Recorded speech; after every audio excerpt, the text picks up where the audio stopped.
he drives faster than I do. Very often I'll go, can you slow down? Can you slow down? And he's like, I'm not going fast at all. Early days when you were cutting some onions. No, it was you cutting peppers. No, it was you. No. I'm very precise in terms of time. I really want to be there not only at the time, but before the time. As far as my own family, it was not that big a thing.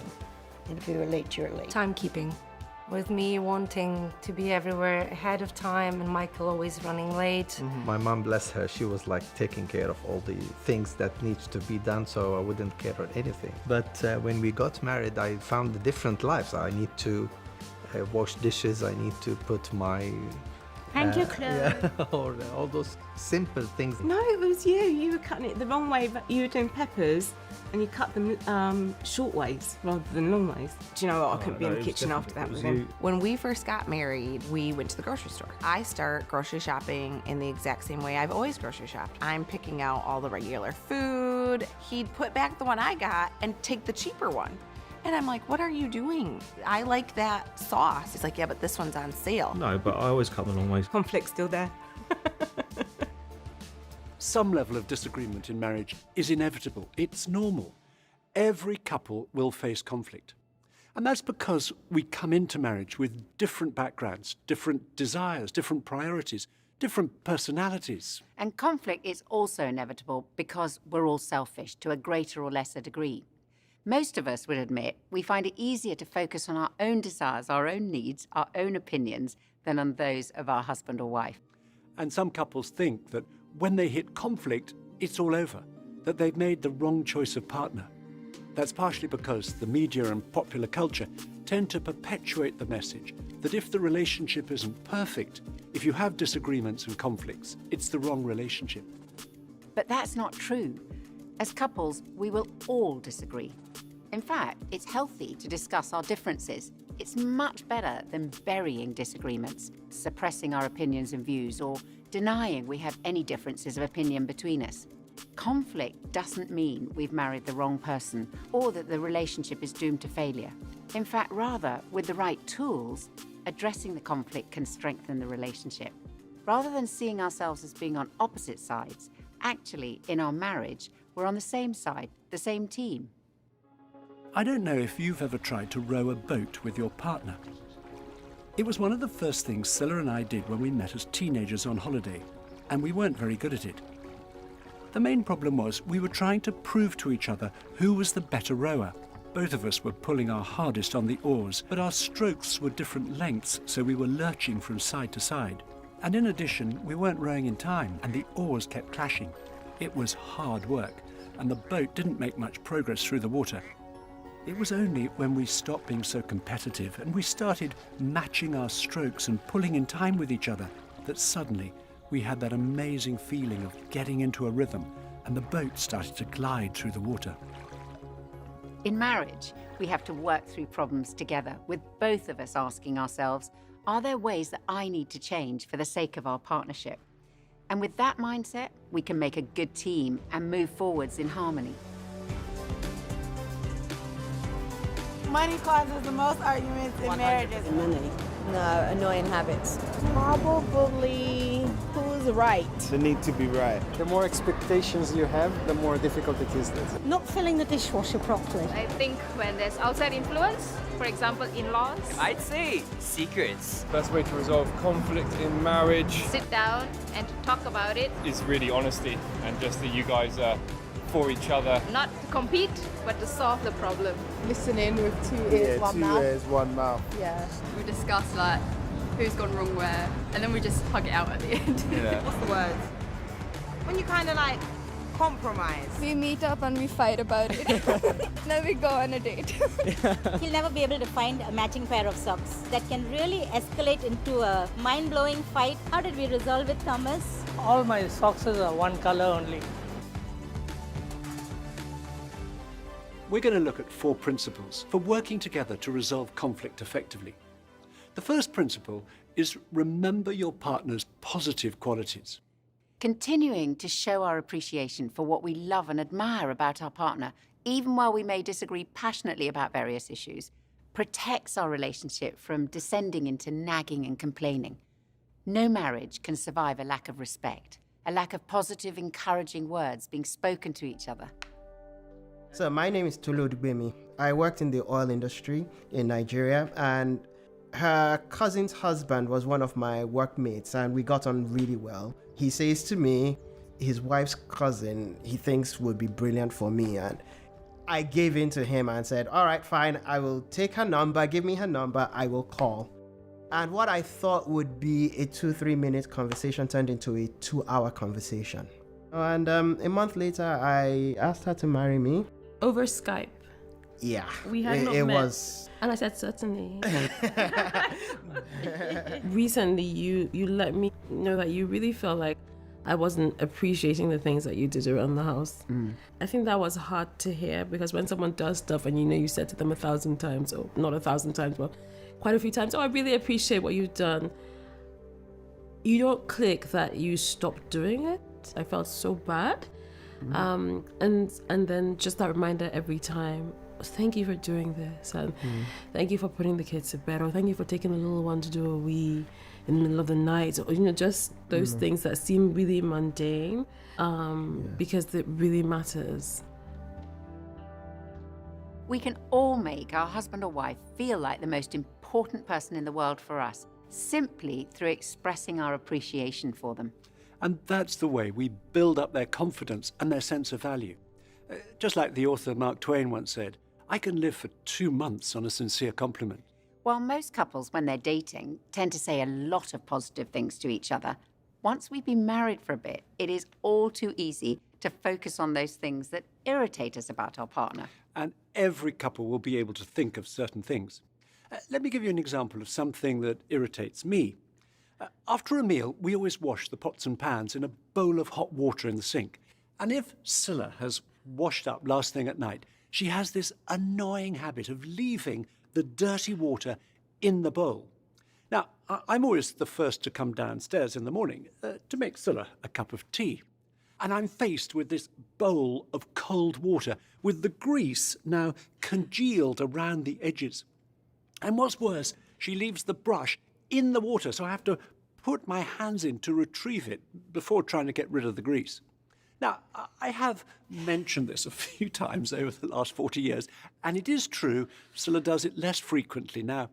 Okay, while we're on the subject of what irritates us, one of the things I find really annoying about Nicky is that he puts his clothes in this sort of toppling pile on the chair in our bedroom, rather than hanging them up in the cupboard or putting them away in the drawers. So, for me, remembering that I like being married to someone who has a very laid-back attitude to life really helps me. In fact, it was one of the things I loved most about Nicky when I first met him. The amazing thing is, the more we concentrate on the things we appreciate about each other, the more appreciative we become of each other. Telling our partner what we like and admire about them needs to be something that we practice on a daily basis. We need to make it a habit. There's a psychologist in the US called Professor John Gottman, who's been analysing the habits of married couples for over 40 years. And he believes he's able to tell within the first 5 minutes of listening to and watching a couple whether or not their relationship is in trouble. He says that a key indicator is, are they showing each other appreciation? And his advice to couples is this: by simply reminding yourself of your partner's positive qualities, even as you grapple with each other's flaws, you can prevent a happy marriage from declining.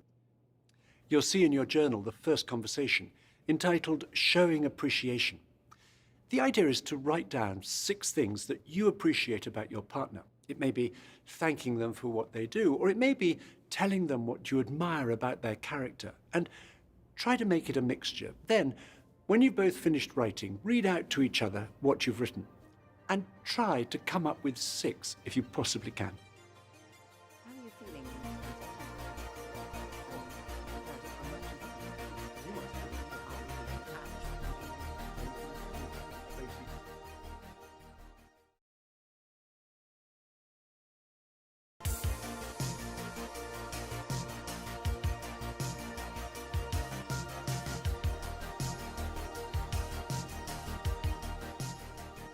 That's one of the best conversations to look back at once in a while when you finish the course. read again what you wrote down about each other. When we keep showing our appreciation for each other's positive qualities, we're much more likely to work together as a team. The second principle for resolving conflict effectively is to recognise that differences between us are good. Trying to make our husband or wife think and behave like us never works. We can be very different in all sorts of ways, for example, in how we make decisions. One of us might make decisions quickly and easily and doesn't worry about making mistakes, while our partner may be more cautious and careful, taking a long time over every decision. That's me. We bought a second-hand car recently, and we had a choice between two almost identical ones. And Scilla was very excited that we'd made the decision so quickly, while I lay awake most of the following night, worrying we'd bought the wrong one. IC, and this is Phil, and we met in a pub. I was too nervous to sit next to you, but there was only one space left in the circle of friends, and it was next to you, so it was... Yeah. And the rest is history. The rest is history. We are chalk and cheese, really, Yeah, in really a lot are. of ways, a lot of differences. Yeah. You like staying in, I like going out. You liked R&B. I liked anything but R&B. He's need to tell a story for about 10 hours before he gets to the punchline. And I just want the ending. You like Netflix and I like BBC4 documentaries. If you put me in a room with strangers, I will make my way around. I'll hide in the corner. You're spend first, save later. I'm save first, spend later. Yeah. Spicy food. Non-spicy food. You're black, I'm white. Yeah. I can dance, you can't. No, I'm joking. Sorry, other way around, I got that wrong. Phil does the two-step. Don't do anything. No. A major difference between many couples is how they restore their energy. And that'll depend on whether they're more extroverted or introverted. Extroverts need a certain amount of time with others. Introverts, on the other hand, need more time on their own. Another difference between an extrovert and an introvert is that extroverts tend to think out loud. That's external processing. While introverts, on the whole, like to sort out their thoughts first and then speak. That's internal processing. I'm married to an extreme extrovert, and because Scilla is often thinking out loud, I've had to learn not to react too quickly when she says something to me with great passion and conviction, as she's quite likely to change her mind and say the opposite 5 minutes later with equal passion and conviction. As an introvert, I like to work out what I think before speaking. So if we have a difficult decision, I'll typically go away by myself to think it through, and then I'll tell Scilla what I think. At which point, I tell Nikki, that is not a discussion. That is just your conclusion. But in marriage, we have to learn to accept our varying approaches. One attitude isn't better or worse than another, it's just different.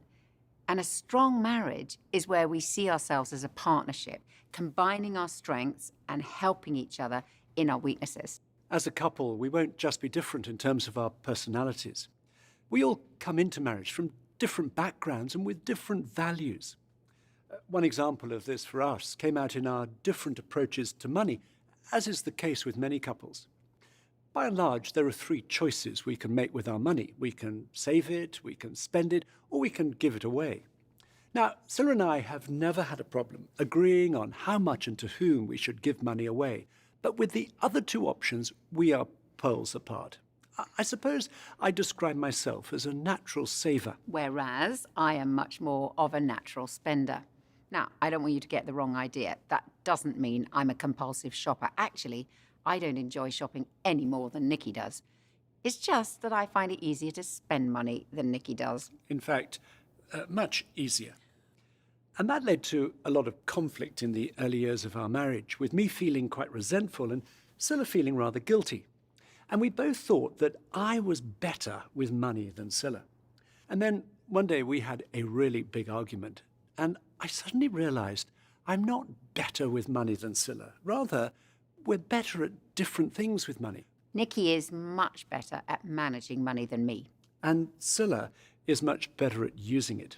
And many years on, I think we've learned how we complement each other. Scilla certainly helped me not to be overcautious and to use money a lot more freely. To give you an example, For their weekly pocket money, our children used to have 1 penny for each year of their age. 6pence, that's about 6 cents when they were 6, 8pence when they were 8, and so on. Then, one year when we were in the car returning from our summer holiday, our daughter Kirsty, who was aged 12 at the time, said to me, "Daddy, all my friends get more pocket money than I do." Well, I was about to explain to her that with pocket money, it's not the amount that matters. Rather, it's to give her an opportunity to practice handling money. But while I was still thinking out my response, Scylla joined in the conversation, not on what I thought was our side, but on our daughter's, saying she thought it was absolutely ridiculous how little they got. And by the time we got home, our children's pocket money had increased by 1,000%. Well, with the benefit of hindsight, 12 pence was never going to teach our daughter a whole lot about handling money sensibly. So, yes, Scylla helps me to be a lot freer with money. And Nikki has definitely taught me how to keep account and not to overspend. In fact, he taught me how to budget. I grew up in a family where I didn't learn anything about budgeting. So if I was running short of money, I just used to bury my head in the sand. I didn't want to think about it. And I'd often go into overdraft. The difference now is that we talk about it. And I've got much better at planning ahead and keeping account. Understanding each other's strengths and weaknesses around money helps us work much better as a team. And if you've never done a budget, you'll find some notes on how to go about it in your journal. And that will help you, as it did us massively, to make a plan and work together. We're all different. We're all a sum total of our upbringing, of our experience, of our life. And when you come together, it's very, very possible that you could have completely diametric differences about how you deal and think about money. And the truth is, that's really okay. The thing is to understand that somehow you have to learn to live with some of the differences, but also have a togetherness around where it affects each of you. So you need to have an overall budget as a couple. You need to decide, what is your spending going to be? What are your priorities with your money? What do you have to spend and what do you want to spend? What would you like to have and what do you have to have? From that building block of a budget spins a wonderful, confident, together decision process upon which you are in control of your money. So what should you do if you really are under significant financial pressure?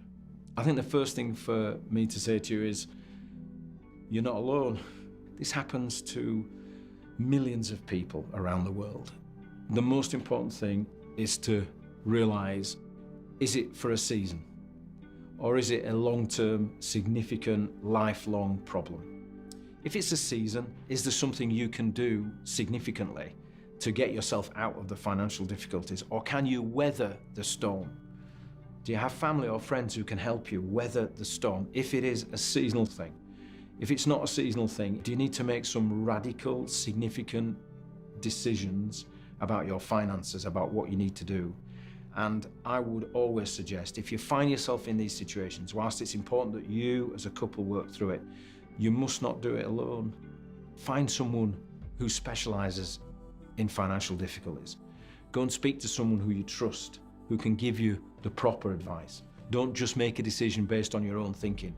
And one of the most beautiful things about being able to manage money well as a couple is that the things that you will learn about each other, those skills and the communication that you will have to develop as you talk about money, will spin out into many other areas of your life, as I can testify. The next conversation is called Recognizing Your Differences. So first of all, against the list of issues, each of you put your own and your partner's initials where you think you each come on the line between the two extremes. And you'll see the examples for Nikki and myself. Regarding money, I'm more towards the spending end of the spectrum, while Nikki is much closer to the saving end. And on punctuality, Scylla likes to leave lots of time to catch a train or a plane, whereas I prefer to cut it fine, as I think getting there any earlier than we strictly need to feels like a complete waste of time to me. As you're filling in your own responses, don't look at what your husband or wife has put until you've both finished. Then discuss how in at least one area you complement each other and how you can operate effectively in that area as a team.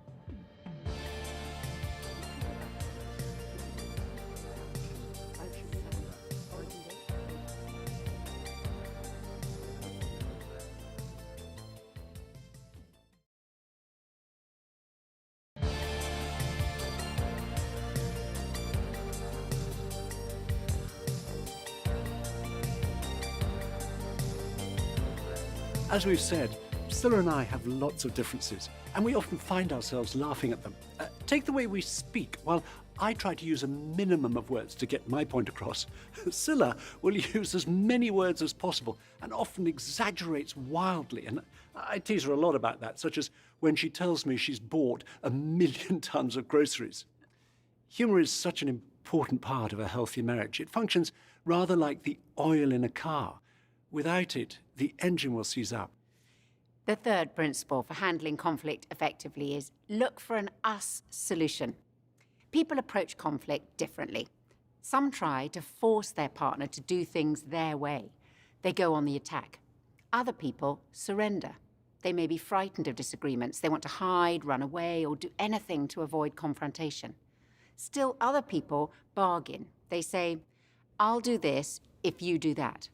But that all too easily becomes, I won't do my bit because you haven't done your bit. And none of these approaches builds closeness or is effective in resolving conflict. However, there's a way that is effective, and that's through seeking a solution together. It means seeing that really we're on the same side and working together on the issue causing the conflict as a team. And sometimes that means delaying the discussion on a particular issue. I think we'd all recognise that there are bad times to try and resolve arguments. And at those times, we have to press an imaginary pause button and wait for a better moment.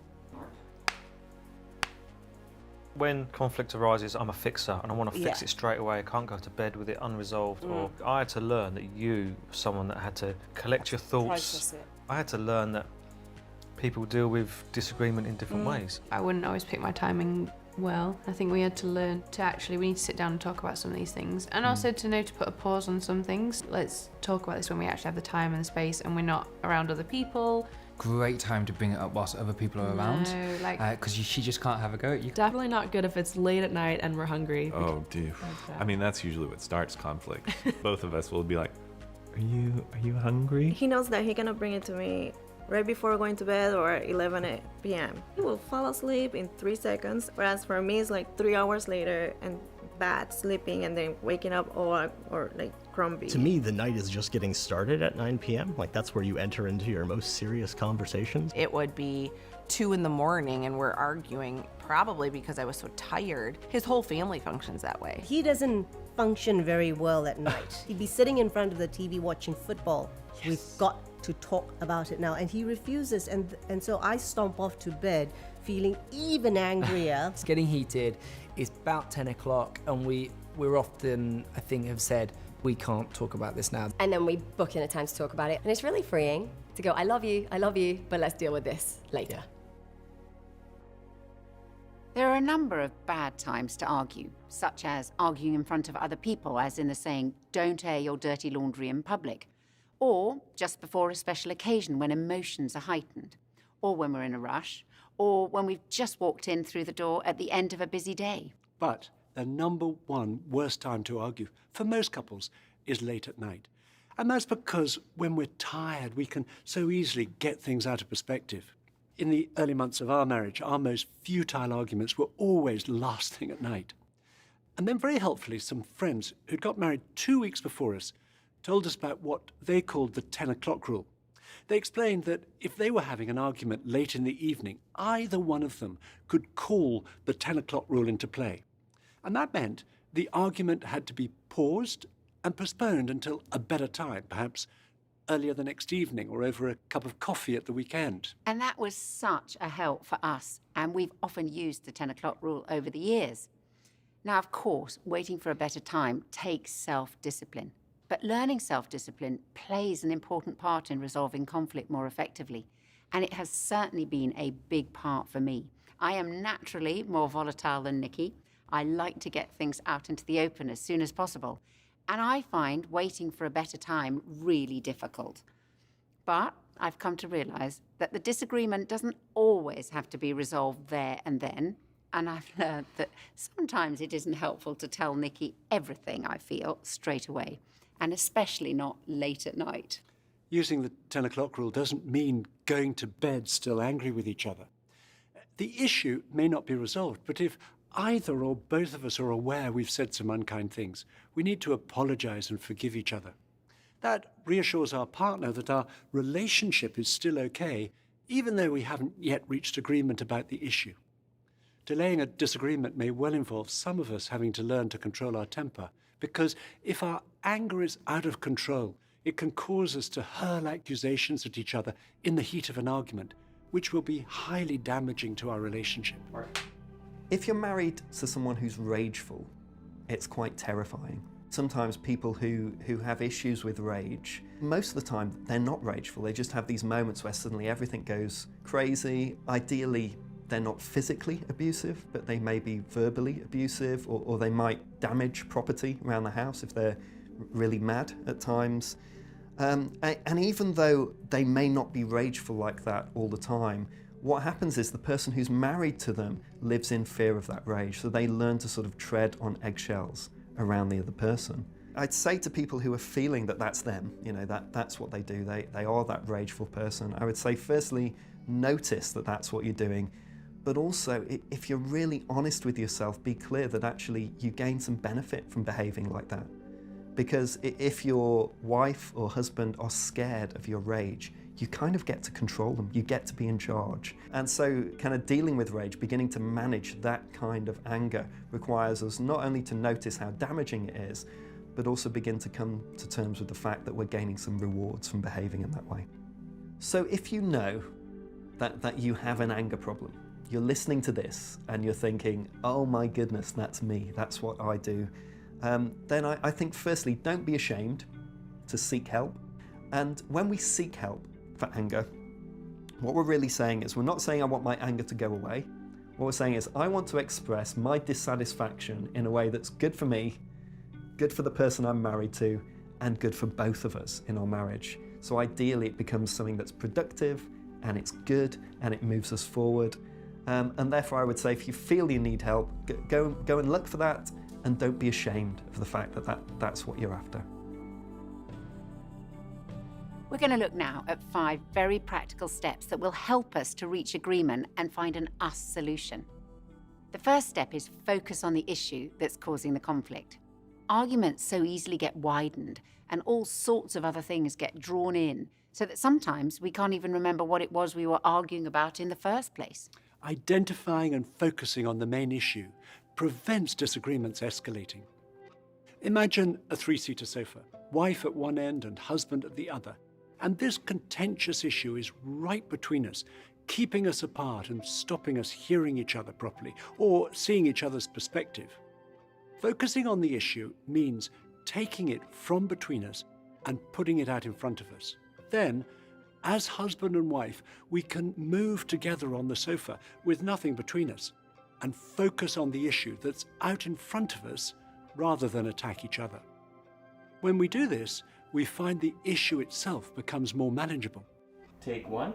My name's Jorge, and this is my wife Alexandra. We're both from Puerto Rico. We met in college. One of the things that we have found that helps our conflict resolution is visualizing that the conflict or the issue that is happening is not in between us, but in front of us. It's us as a team together trying to face that thing, that conflict or that's happening. Having a specific time when it's not urgent, it's certainly very helpful, because it lets you come with clearer ideas or a clearer understanding, and you mentally prepare that this is when we're dealing with this specific thing. It's not that I'm against him or him against me. It is us trying to solve it, and I didn't feel as burdened as, you know, I felt like, oh, I have somebody with me thinking about how to get better. And that really took away a lot of stress and a lot of anxiety every time that we have a conflict. The second step to reach agreement and find us solutions is use I statements. In the heat of an argument, it is so easy to say you always or you never. But when we use either of these phrases, we're labeling each other's character. A much better way of putting it is to use I statements, describing our own feelings. So rather than you never do anything to help, it's much better to say, I was really upset you didn't help me with the clearing up after dinner last night. And instead of, You always make us late. It's better to say, I don't like leaving for the train so late because it makes me feel really stressed. Using I statements helps us not to accuse or blame each other. And I know when I tell Nicky what I feel when I'm upset, he responds much more positively than if I attacked him with my words. The third step is listen to each other. When we're having an argument, we're usually very keen our partner understands our point of view, but less keen to understand theirs. Making sure we listen will be especially relevant for us if we know we're better with words than our partner. So a simple but very effective ground rule when we disagree is take it in turns to talk. The fourth step is brainstorm possible solutions. Now, this may sound unrealistic in the middle of a heated disagreement, but once you've done the first 3 steps, it's much more possible. It's amazing how many ideas we can come up with when we start discussing the issue and listening to our partner rather than attacking each other. So, for example, if the conflict is over money, some possible solutions may be to change who organises the finances. You could make a detailed annual budget together. That really helped us. Or one or both of you decide to use cash rather than the credit card. Another option might be you agree to sit down once a week to review your spending. Or perhaps you decide to ask for help from someone who is good with money. Sometimes it helps to write down a list of possible solutions to see the different possibilities. The 5th step to reach agreement is decide on the best solution for now and review later. Try it out. If the solution works, the issue will stop causing conflict. If the one we try doesn't seem to work, we can go back to our list and try another one. My name is Emerson. My name is Christina. And right now we live in Mexico City. We met at a nightclub. First and last time I danced, but I danced with you that night. Yes. I know how to make money. I do not know how to keep money. I budget. And she budgets. Yes. And so, that was a huge argument. So 6 months into our marriage, we still hadn't joint accounts. I just said, you know what, I manage all my funds up to that point. And I said, I don't know if I trust you with things because money that's in there, it's really not there because there's bills coming, and that was like a new concept for him. And we ended up going to a financial class. And yeah, he listened to everything he said. I was really proud. I was thinking, first, he's not going to go. Second, if he goes, he's going to sit there and not really pay attention. Third, nothing's going to sink in. And pretty much everything our teacher was telling us, I had said, but he needed to hear it from someone else. I couldn't hear it from my wife. And sure enough, he literally did a 180. And from then on, we've been on a budget. And thank God, it's helped us on so many levels. Yeah. And he's still, he trusts me. I'm just not good at it. No. So I've let her do it, and it's been great. Mm-hmm. These 5 steps for handling conflict have helped Scylla and me hugely when there's been an issue causing tension between us. But they require us to be prepared to make changes to our own behavior and attitudes for the sake of our marriage. It's no good one of us always needing to be right or saying, that's just the way I am, while being critical of our husband or wife. The Bible quotes Jesus saying, why do you look at the speck of sawdust in someone else's eye and pay no attention to the plank in your own eye? First, take the plank out of your own eye, and then you'll see clearly to remove the speck from the other person's eye. At the end of the day, the only person we can change in our marriage is ourselves. My name is Maki. And I'm Princey. We've been married for 8 years plus now, and blessed with 2 lovely daughters. Ours was arranged marriage. It was a bit of discovery on either side. Just in the first 3 years, things didn't go really good between us, and there was a lot of difference of opinions, different backgrounds that we come from. I was always pushing her away while she was trying to come close towards me. And there was so much of grudge, so much of judgment, so much of the male chauvinism, thinking I was better and she wasn't. Inside my heart, I used to think that what can I do to make him love me? Somehow I want to win his love. I kept putting her down, letting her, hurting her, and I knew she was crying and I knew she was hurting. Eventually, it just didn't go well with her. She just broke down in the car. I couldn't bear this. I want to be out of this. So I just told him, this marriage couldn't work. We just can get separated. When she had said that, I realized that I had really messed it up and really hurt her so much. I had to spend some time completely breaking down my ego, letting it all down. And I said, I need to change. I caught her hand and I said, I'm really sorry. I was so surprised to see that she understood that forgiveness, that I had changed, that the switch had happened. I started respecting and I started falling in love with her. I was longing for that for the 3 years. It's like, wow, this was the time I'm waiting for. It encouraged me a lot to love her more. I remember we were so happy after we connected. For the first time, we danced together. We played some music, we danced together, and with tears. Yeah, with tears of joy. And I think that I would never forget that day. It just changed for us. Sometimes couples break up because they think they're incompatible. That's so sad. We're not incompatible unless we refuse to change, unless we refuse to adjust our behaviour for the sake of our marriage. I want to read a description written by a surgeon called Richard Seltzer of how one couple accommodated themselves to each other. I stand by the bed where a young woman lies, her face post-operative, her mouth twisted in palsy, clownish. A tiny twig of the facial nerve, the ones to the muscles of her mouth, has been severed. She'll be thus from now on. The surgeon has followed with religious fervour the curve of her flesh, I promise you that. Nevertheless, to remove the tumour in her cheek, I have cut a little nerve. Her young husband is in the room. He stands on the opposite side of the bed, and together they seem to dwell in the evening lamplight, isolated from me, private. Who are they, I ask myself, he and this wry mouth I've made, who gaze at and touch each other so greedily? The young woman speaks. Will my mouth always be like this, she asks. Yes, it will, I say.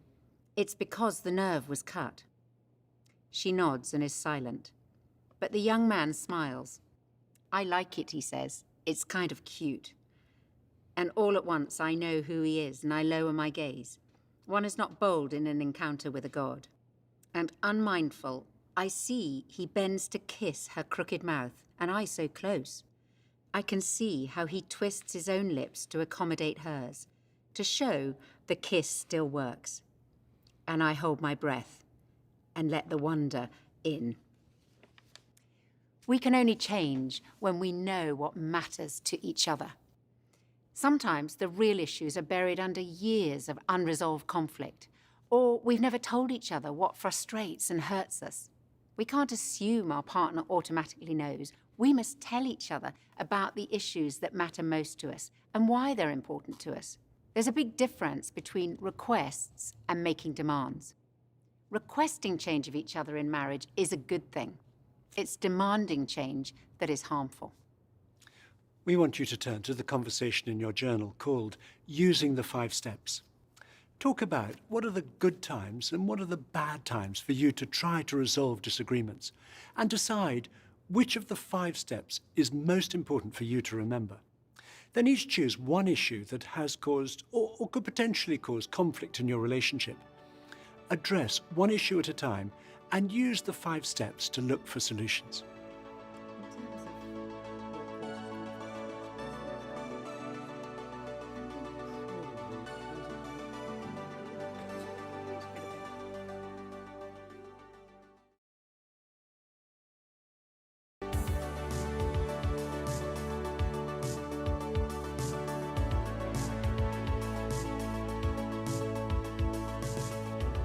The fourth and final principle for resolving conflict effectively is support your partner. There's a fundamental difference of attitude between expecting our partner will meet all of our needs and focusing on meeting our partner's needs. Recently, I read the story of a couple whose marriage had spiraled downwards, so much so that they barely acknowledged each other anymore. Years of conflict had all but killed their marriage. One day, the husband broke down in the shower. He realized there was nothing he could do to change his wife. He'd been trying for over 20 years, but he could make some changes himself. The next morning, he asked his wife, "How can I make your day better?" She was very surprised and quite suspicious at the sudden change. So she tested him. She asked him to clean the kitchen, which he did. The next morning, he asked her the same question. "How can I make your day better?" "Clean the garage," she replied. It was a big job and he had a busy day, but he did as she asked. The following day, he asked her again, "How can I make your day better?" This time she told him there was nothing, but he persisted. He asked her every morning for 2 weeks. Finally, his wife broke down and said, "I should be asking you that." She apologized and said, "Can we just spend some time together?" Now, every day, the couple ask each other how they can make each other's day better, and their marriage has been totally transformed. Focusing not on what our partner can do for us, but on what we can do for them doesn't come naturally or easily to most of us. And for Nikki and me, it's one of the areas where our shared faith has made a big difference in our marriage. We both became Christians after going out for nearly 2 years, and a lot changed in our relationship as a result. I think in retrospect, one reason was that previously I'd been looking to our relationship and to Scylla to meet all of my deepest needs. As I started looking to God for those needs to be met, it brought about a big change in our relationship. When, as husband and wife, we each look first to God to meet our need for unconditional love, we find a sense of significance, security, and self-esteem. And as Scylla and I experienced those needs being fulfilled in a personal relationship with God, we found we were able to focus more easily on meeting each other's needs. When I went through experience, I had cancer, and at that time we were young, and we kids like very young as well, and it was shocking to us. When this happened, all our priorities is changed, and our love is changed, and we started to appreciate each and every moment together. This was quite a crucial time in our lives. I remember that I was thinking I need to be strong for Sammy and strong for myself and for the whole family. And I need to keep him focused on faith and hope and not give him a chance to be scared. Yeah, even. which you did. I wouldn't have went out from it without you. We've learned how to really trust God with our lives, with our very own lives, and not just by words. I think the major change was realizing that it's not about me. It was basically like living more for you than for myself. Sally's support during this time was incredible. It was everything. It was very special to see the vulnerable side as well of each other when things get tough, and we're not holding on our defenses, and when we are completely transparent in front of each other with fears, and so that brought us close to each other and getting closer to God. One practical way that Nikki and I try to support each other is by spending a few minutes each day praying with and for one another. This short time of praying isn't only about connecting with God, but also connecting with each other. We simply ask each other, "What can I pray for you today?" And the answer will be about very personal things, whatever's uppermost in our minds. Perhaps things we're worried about, or a difficult decision we have to make, or something to do with one of our children. And then we each say a short prayer about what the other has said. But we also recognize that we can't really pray, and almost certainly we won't feel like praying, if there's unresolved conflict between us, because praying together is such an intimate thing to do. So sometimes before we can pray, we have to say sorry if one of us knows that we've upset the other. And often these few minutes of praying together have been the catalyst for us to understand each other better. We've certainly had to persevere and be intentional about praying together. As with our date nights, it doesn't just happen. We've had to plan this into our lives and make it a habit. Now, we don't always manage it, but when we do, it's one of the most uniting things we do as a couple. It's a time of connection, and it always makes a difference. Before we end the session, we want to give you the opportunity to ask your partner one of two questions. If you're comfortable praying, ask each other, what can I pray for you? And then pray quite simply, either aloud or silently, something like, Lord, please help my partner with whatever it is. Thank you, Lord. Amen. If you're not comfortable praying, ask your partner that question Nikki mentioned earlier, how can I make your day better? And then respond to them in a way that expresses your support.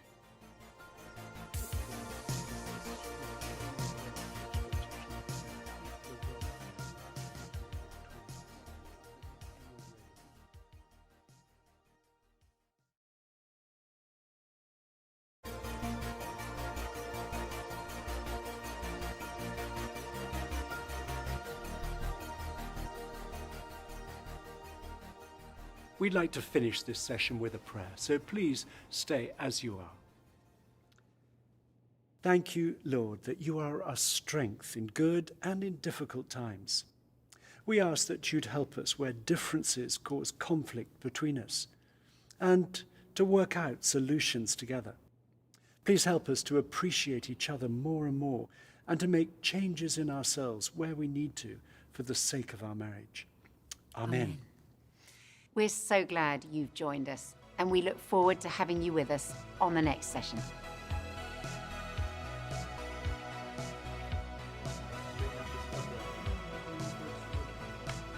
I'm a girl who wants The thunder. I still do the bins. Oh, turn it in. I knew that was going to come up. Put the bins out. Yeah, I just wanted to say that. I think it went a little. Yes, darn. Yes, darn. Marriages look crazy. Yeah, it is crazy. This might get me into trouble. Yeah, don't do but it. No, I'm going to do it. I'm going to do it. I'm going to no, because it's fun. Maybe not. Yeah. My feet are really sweating. We didn't need to know that.